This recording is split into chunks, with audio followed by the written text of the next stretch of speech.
Very little is actually known about the pyramids. Contemporary records are very scanty. They are mentioned by Herodotus in the 5th century BC. But for the most part, no one has had an interest deep enough to attempt to investigate the circumstances surrounding the building of these great monuments. To this day, we really do not know why they were built, when they were built, and how it has happened that they have continued to intrigue human thinking for so long a period of time. Perhaps the most simple beginning for the search for pyramids is to realize that the pyramid builders represent a period in the development of human society. Pyramids were built in many different places. Probably one of the most interesting groups right here on the Western Hemisphere, the pyramid towers and temples of the Aztec and Maya culture. A few years ago, enormous pyramids were discovered in central China.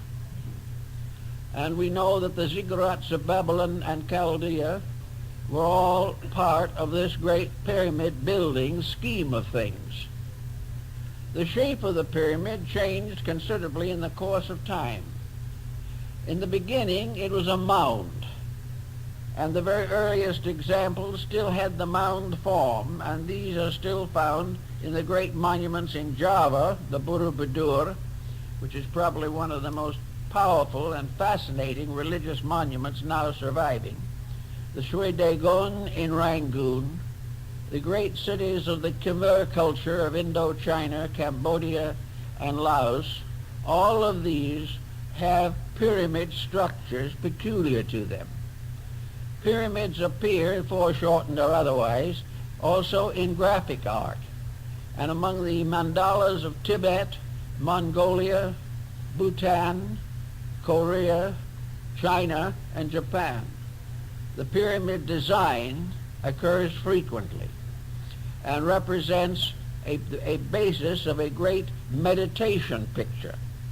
This has led some scholars to assume that the pyramids were meditation symbols, that they were created for the purpose of reminding the individual that there was a mysterious reality underlying all the temporal and changeable patterns of mankind. In the Asclepian dialogue, Hermes describes the fact that in a sense these buildings were memorials to the divine power. They bore witness to those times and those thoughts when the gods walked with men. They became part of a traditional heritage.